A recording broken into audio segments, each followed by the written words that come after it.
आइए इस वीडियो में हम लोग सीखते हैं प्रश्नावली 1.3 कक्षा 9 के पहला प्रश्न। तो हमारा पहला प्रश्न क्या कहता है, पहले पढ़ लेते हैं। बोला कि निम्नलिखित भिन्नों को दशमलव प्रसार के रूप में लिखिए और बताइए कि प्रत्येक दशमलव प्रसार किस प्रकार का है। यानी आपसे पूछा गया जो आपका यहाँ पे दशमलव में निकालना है, ये शांत है या अशांत अनावर्ती है। तो चलिए स्टार्ट करते हैं। पहला प्रश्न जैसे लिखा 36/100। अब इसको पहले डिवाइड लगा के देखें, यानी आपको दशमलव में लाना है। तो चलिए इसके लिए कुछ रफ करके देखते हैं। मानते कि मैंने ले लिया यहाँ पे 36 को भाग लगाएंगे 100 से, तो ये जाएगा नहीं। तो आप क्या करेंगे, यहाँ पे पॉइंट लेंगे। जब पॉइंट लेंगे तो आपका क्या हो जाएगा, यहाँ पे एक जीरो उतरेगा, है ना। आपका हो गया 360। हम 100 की पहाड़ा कितनी बार पढ़े, अगर 3 बार पढ़ते हैं तो 300 हो जाता। अगर हम इसको लेस करके घटा के तो हमारा 60 बच रहा है। हमने एक बार दशमलव लिया था, इसके बदले में जीरो ले सकता हूँ, तो एक जीरो ले लूँगा तो कितना हो गया 600। अब 1 का पहाड़ा कितनी बार 100 का पहाड़ा कितनी बार पढ़ा जाए कि आपका 600 हो जाए। तो अगर 100 का पहाड़ा 6 बार पढ़ा जाए तो आपका 600 आता है, यानी ये समाप्त हो जाता है, शून्य हो जाता है इसका। यानी इसके आगे जो पॉइंट था मैं इसके आगे जीरो ले सकता हूँ। तो इसको आप किस रूप में लिख सकते हैं, 0.36, यानी ये आपका शांत हो जाएगा। यानी इसका आंसर हम लिख सकते हैं 0.36। ये इससे ज़्यादा नहीं था, इसलिए इसका हम आंसर लिखेंगे शांत आवर्ती। यानी इसका आंसर हो जाएगा आपका शांत आवर्ती। आइए इसमें देखते हैं दूसरा प्रश्न। दूसरा हमसे कहता है 1/11। ज़रा ध्यान से देखिए कि 1/11 आपको पॉइंट पर लाना है। तो हम 1 को भागा किससे लगा देंगे, 11 से। तो बताओ यहाँ पर आपका क्या है, ये तो आपका हो गया भाजक, ये भाज्य। तो आप ज़रा ध्यान दीजिए, भाज्य आपका छोटा हो गया, तो आपको क्या करना होगा, 0 ले सकते हैं। जब 0 लेंगे तो यहाँ 0 आ जाएगा दशमलव के बदले में। पर ज़रा ध्यान दीजिए, अगर मैंने दशमलव लगा दिया फिर एक 0 आया, फिर भी आपका 10 हो रहा है, यानी छोटा हो रहा है। इसके बदले में और एक आप 0 लेंगे तो एक 0 और यहाँ आ जाएगा, इसका मतलब 100 हो गया। अब जरा सोचिए 11 को कितनी बार पढ़ा जाए कि आपका 100 हो जाए। अगर 11 को आप 9 बार पढ़ते हैं तो 11 9 99। अब इसको लेस करेंगे तो आपका कितना 1 बचेगा। ज़रा गौर कीजिए कि आपका यहाँ पॉइंट था तो इसके बदले में एक 0 आ सकता है। फिर भी देखा जाए तो आपका 10 छोटा है 11 से, इसलिए मैं फिर 0 लूँगा तो कितना हो जाएगा 100। फिर ज़रा सोचिए 11 का पहाड़ा कितनी बार पढ़ा जाए कि आपका 100 आया। तो यानी 9 बार पढ़ेंगे तो 11 9 99। देखा जाए तो इसको घटाएंगे तो 1 आया।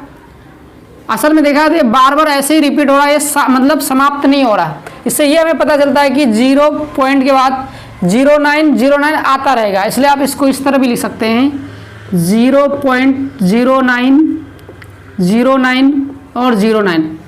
यानी इसका और एक तरीका है कि आप ऐसे भी लिख सकते हैं, इतने बार अगर ना लिखना चाहे तो आप लिख सकते हैं 0.09 पर एक बार लगा देंगे, क्योंकि ये समाप्त नहीं हो रहा है, लगातार आ रहा है। इससे पता ये चला ये अशांत अनावर्ती है। आप लिख देंगे अशांत आवर्ती भी लिख सकते हैं, अशांत आवृत्ति। आइए आप चौथा प्रश्न देख लीजिए। चौथा प्रश्न हमारे पास है 4.1/8। इसको पहले पूर्णांक तोड़िए, इस 8 को 4 से गुना कीजिए और ऊपर से जोड़िए। यानी 8 को 4 बार गुना करेंगे तो 8 चौका 32 और 1 जोड़ेंगे तो कितना हो गया 33/8।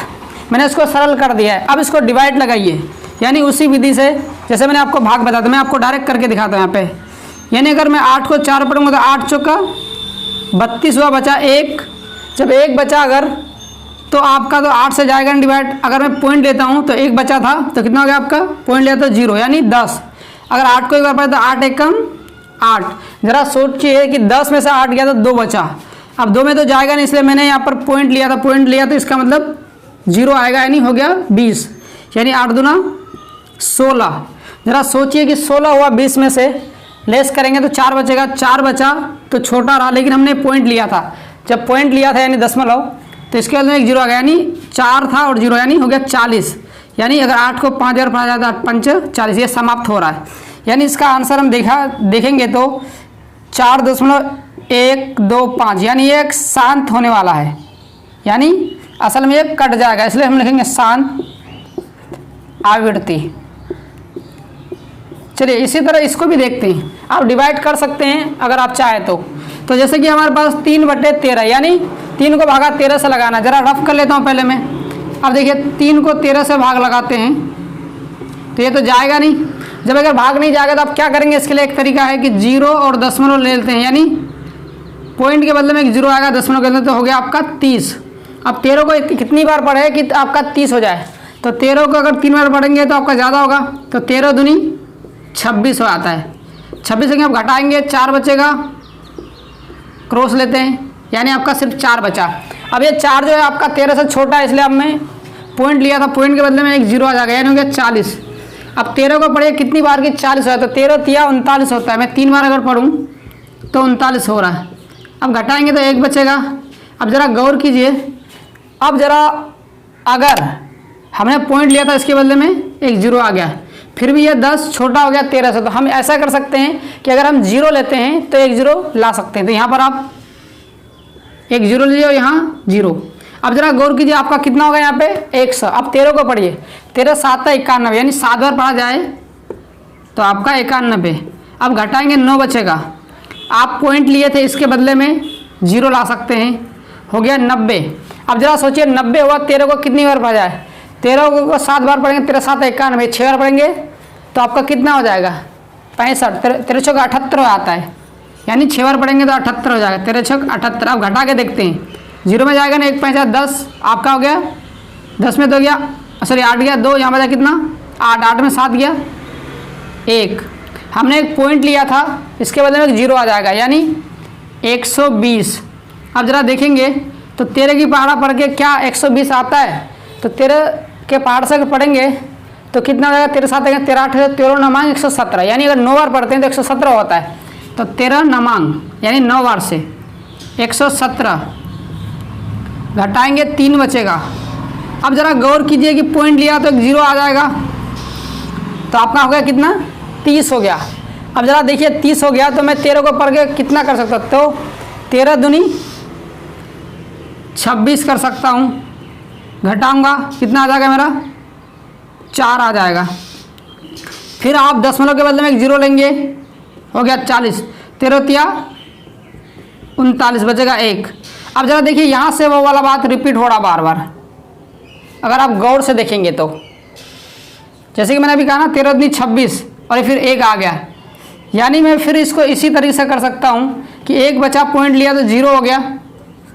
अब फिर एक 0 लूँगा तो मेरा एक 0 आएगा यानी 100। अब फिर इसी फॉर्मेट में आने लगा, यानी देखा जाए तो आपका पॉइंट के बाद ये 2 3 0 7 6 9 और 2 ये लगातार आते रहेगा, इसलिए इसका आंसर आप इस तरह लिख सकते हैं। यानी कैसे लिख सकते हैं 0.230769 यानी ये बार बार रिपीट होता रहेगा, तो आप इसके ऊपर क्या कर सकते हैं, यानी बार लगा सकते हैं। यानी असल में देखा जाए तो 0.230769 इसके ऊपर बार लगा दीजिए, क्योंकि ये बहुत बार रिपीट होगा। असल में देखा जाए तो ये क्या है अशांत है, आप लिखेंगे अशांत आवृत्ति, क्योंकि ये कटने वाला नहीं है। आइए इसका आप 5वां सवाल देख लेते हैं। तो 5वां सवाल क्या कहता है कि 2/11। चलिए इसको मिटा लेता हूँ। पहले यहाँ लिखा हुआ हमारे पास कितना 2/11, यानी आपको सेम उसी प्रोसेस से बनाना है। तो चलिए 5 नंबर देखते हैं 2/11। इसको भी आप सेम उसी प्रोसेस से करेंगे। 2 को डिवाइड कर लीजिए 11 से, यानी नहीं जाएगा, मैं 0 और पॉइंट लूँगा तो आपका एक 0 आ जाएगा यानी 20। 11 एक कम 11 करेंगे, घटाएंगे 9 बचेगा। मैंने पॉइंट लिया था इसलिए एक 0 आ जाएगा यानी 90। 11 8 88 कर सकते हैं, घटाएंगे 2 बचेगा। हमने पॉइंट लिया था इसके बदले में एक क्या होगा 0 उतर जाएगा, यानी हो गया 20। फिर करेंगे तो 11 एक कम 11 घटाएंगे 9 बचेगा। फिर ज़रा ध्यान दीजिए कि मैंने दशमलव लिया था, इसके बदले में आ गया 0। तो फिर करेंगे 11 8 88। देखा है तो बार बार रिपीट हो पा रहा है, यानी पॉइंट के बाद 18 जो है ना बार बार रिपीट हो रहा है, इसलिए मैं लिख सकता हूँ 0.18 जो लिखा हुआ है, इसको अगर बार बार रिपीट हो तो आप इसको बार लगा सकते हैं, इसलिए आप इसको भी ऐसे भी लिख सकते हैं 0.18 पर बार। असल में देखा जाए तो ये अशांत है, लिखेंगे अशांत आवृत्ति। चलिए आज का अंतिम प्रश्न बच गया छठा सवाल हमारा। छठा सवाल हमारा कहता है कि 329/400। अब इसको सेम प्रोसेस से कीजिए, भाग लगाकर देखते हैं हो पा रहा है या नहीं।